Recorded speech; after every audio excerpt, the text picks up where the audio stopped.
Bab 2633. Tidak tahu malu, memalukan. Di atas klan siluman surgawi, melihat Mileye meminta nadi alam semesta, wajah master klan siluman surgawi itu tiba-tiba menjadi jelek. Ingin nadi alam semesta. Pena kebenaran agung ini rakus akan uang. Seharusnya tidak. Itu pena, buat apa punya nadi alam semesta?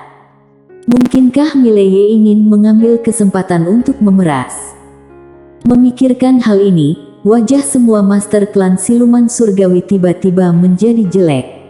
Sialan, bocah ini jelas mencoba memeras klan siluman surgawi.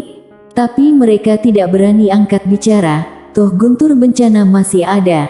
Mereka juga sedikit ragu dengan hubungan antara pena kebenaran agung dan Mileye. Apakah kedua orang ini saling kenal atau tidak? Saat ini, Mileye di langit tiba-tiba mengerutkan kening. Oh, kalian ingin dimusnahkan? Semua master klan siluman surgawi memandang Mileye dengan dingin dan tidak berbicara. Mileye menoleh untuk melihat guntur bencana, Kak Pena. Guntur bencana tiba-tiba menghilang. Melihat ini, wajah Mileye tiba-tiba murah. Bagus, pena kebenaran agung ini tidak memberinya muka. Ini memalukan. Oh sial. Wajah Mileye sangat muram. Melihat bencana guntur menghilang, para master klan siluman surgawi di lapangan menatap Mileye, dan mata mereka menjadi sedikit tidak ramah. Ternyata, pena kebenaran agung bukan bermaksud meminta nadi alam semesta, melainkan pemuda di hadapan yang ingin memeras klan siluman surgawi. Ini sungguh gila. Pada saat ini, Mileye tiba-tiba mengedipkan mata pada Juan dan yang lainnya, dan detik berikutnya, mereka menghilang di ujung langit berbintang. Di lapangan, para master klan siluman surgawi itu awalnya ingin mengejar, tapi tak lama kemudian, mereka seperti takut akan sesuatu, dan mereka tidak berani mengejar. Ketahuilah bahwa kekuatan Mileye tidak lemah. Setelah mengejarnya, mereka mungkin putus asa untuk mengejarnya tapi tidak bisa pulang dengan hidup. Pada saat ini, aura menakutkan tiba-tiba menyebar dari lapangan.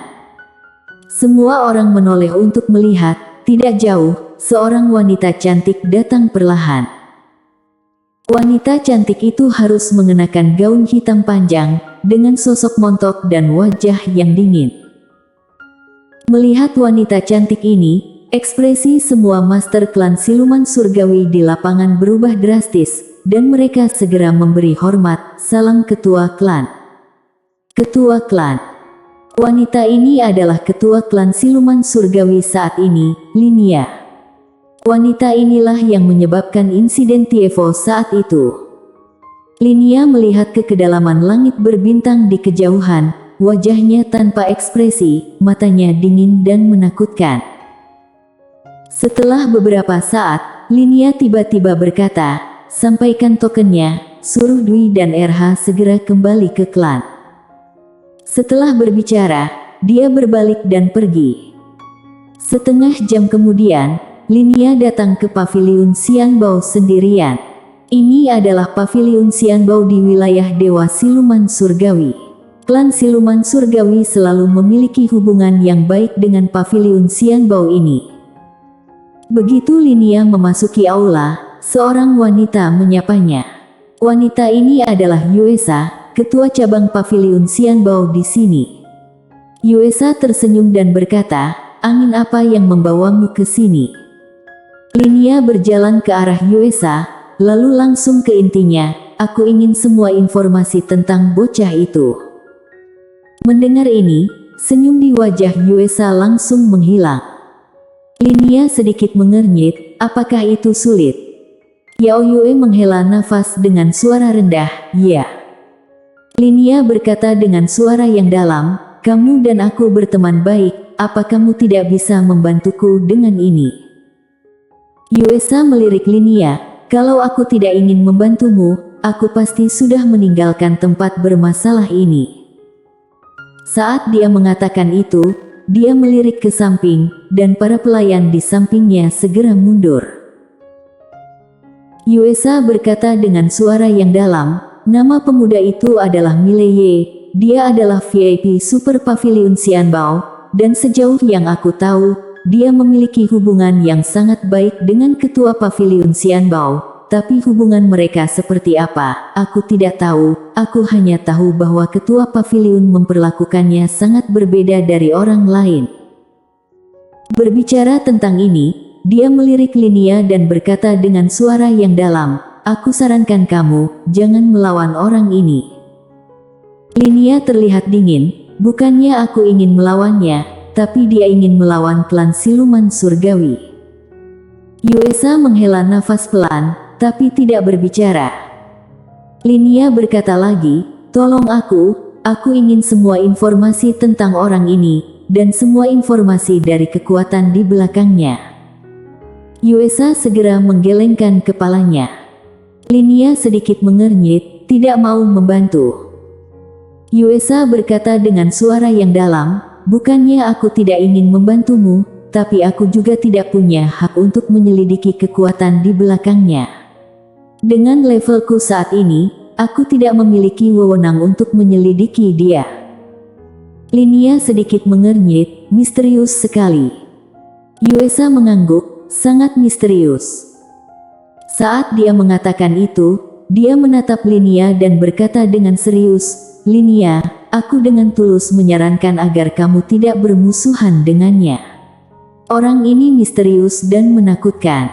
Kalau kamu bersikeras menjadi musuh dengannya, aku khawatir kamu akan berada dalam masalah besar. Ekspresi Linia menjadi semakin dingin, benarkah? Aku ingin melihat betapa hebatnya dia. Setelah berbicara, dia berbalik dan pergi. Yuesa ingin membujuknya, tapi Linia tidak memberinya kesempatan ini, dan menghilang ke ujung langit. Di dalam aula, Yuesa terdiam. Pada saat ini, seorang lelaki tua muncul di samping Yuesa, dan dia berkata dengan suara yang dalam, Ketua. Yuesa menutup matanya perlahan, dan berkata dengan lembut, klan siluman surgawi, aku khawatir mereka akan binasa. Orang tua itu terkejut, kenapa ketua berkata demikian? Yuesa memandang ke langit yang jauh, dan berkata dengan lembut, aku berhak menyelidiki klan siluman surgawi, tapi aku tidak berhak menyelidiki kekuatan di belakang bocah itu. Mendengar ini, lelaki tua itu langsung mengerti. Pada saat ini, Yuesa tiba-tiba berkata, pergi dan diam-diam hubungi bocah Mileye itu untuk mengungkapkan niat baik kita. Orang tua itu ragu-ragu, lalu berkata, kalau begitu klan siluman surgawi. Yuesa tampak tenang, tidak ada teman yang abadi, hanya ada kepentingan yang abadi, siapapun yang kuat, aku akan berteman dengannya. Setelah berbicara, dia berbalik dan pergi. Pria tua. Di sisi lain, di langit berbintang, setelah Mileye dan yang lainnya kabur, mereka lega melihat klan siluman surgawi tidak menyusul. Mereka hampir dikeroyok barusan. Saat ini, Tievo tiba-tiba berkata, Kak, aku. Mileye memandangi Tievo, ada apa? Tievo menoleh untuk melihat ke arah klan siluman surgawi, matanya sedikit kosong, sangat akrab. Sangat akrab. Mileye dan yang lainnya saling melirik, rasa yang sangat dekat yang disebutkan Tievo kemungkinan besar adalah ibunya. Ibu. Mileye terdiam. Tievo menundukkan kepalanya sedikit dan tidak berkata apa-apa lagi. Mileye berkata dengan suara yang dalam, Tievo, dengan kekuatan dari kita saat ini, kita masih tidak dapat melawan seluruh klan siluman surgawi. Tievo tiba-tiba menatap Mileye, aku tahu aku tidak ingin melibatkan kalian. Tapi, aku hanya mengenal kalian. Mileye tersenyum dan berkata, jangan khawatir, urusanmu adalah urusan kami. Juan juga mengangguk, Tievo, jangan khawatir. Dengan saudara Ye di sini, masalah apapun bisa diselesaikan. Tievo menggelengkan kepalanya, aku tidak ingin menyakiti kalian. Saat dia berbicara, dia mengepalkan tangannya perlahan, matanya penuh tekad, aku ingin menjadi lebih kuat. Menjadi lebih kuat. Mileye hendak berbicara, tapi pada saat ini, dia tiba-tiba menoleh, dan di kedalaman langit berbintang di kejauhan, ruang waktu tiba-tiba terbuka, dan kemudian seorang wanita cantik bergaun hitam keluar. Wanita cantik ini persis seperti ketua klan siluman surgawi, Linia. Di samping Linia, ada dua tetua berjubah hitam. Aura kedua tetua berjubah hitam ini tak terbayangkan, dan di belakang kedua lelaki tua ini, masih berdiri 9 orang. Kesembilan orang ini semuanya adalah alam reinkarnasi. Melihat kejadian tersebut, Mileye mengerutkan kening, Master Klan Siluman Surgawi ini masih mengejarnya. Linia menatap Mileye, apa hubunganmu dengan pena kebenaran agung? Mileye tersenyum dan berkata, teman baik. Linia terlihat dingin, jangan bermain kata-kata di depanku, oke? Mileye berpikir sejenak, lalu berkata, apakah kamu wanita yang mencabut garis darah Dewa Iblis Tievo saat itu? Linia tampak tenang, ya. Mileye menyipitkan matanya sedikit, itu kejam. Linia menatap Mileye, masalah ini tidak ada hubungannya denganmu, tapi kamu bersikeras untuk ikut campur. Kalau demikian, maka jangan salahkan aku karena bersikap kasar. Suara itu terdengar, lalu dia tiba-tiba menghilang di tempatnya. Jelek. Di depan Mileye, ruang waktu terbelah tiba-tiba, dan bayangan aneh muncul. Mileye menyipitkan matanya sedikit, dan menebas dengan pedangnya dengan tangan kanannya. Bang! Sepotong cahaya pedang hancur, Mileye langsung diledakkan ratusan ribu kaki jauhnya. Setelah Mileye berhenti, dia melihat tangan kanannya. Pada saat ini, pedang di tangannya benar-benar hancur. Tidak hanya itu, seluruh lengan kanannya juga retak, dan tulang putih terlihat di dalamnya, itu sangat menakutkan. Mileye menatap Linia di kejauhan, ada jejak keseriusan di matanya. Kekuatan wanita ini jauh lebih dahsyat daripada Raja Siluman Tian. Linia menatap Mileye dengan dingin, dan dia perlahan mengepalkan tangan kanannya. Pada saat yang sama, kekuatan menakutkan tiba-tiba berkumpul dari segala arah, dan dalam sekejap, seluruh galaksi mendidih.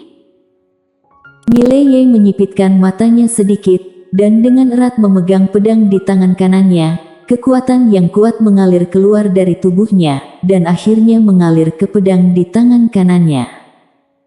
Pada saat ini, Linia tiba-tiba menghilang di tempatnya. Bang! Raungan monster tiba-tiba bergema di langit berbintang. Bang! Dalam sekejap, wajah Juan dan yang lainnya di lapangan berubah drastis, karena raungan tadi mengejutkan gendang telinga mereka dan organ dalam mereka rusak. Terlepas dari masalah mereka sendiri, Juan dan yang lainnya dengan cepat melihat ke arah Mileye di kejauhan.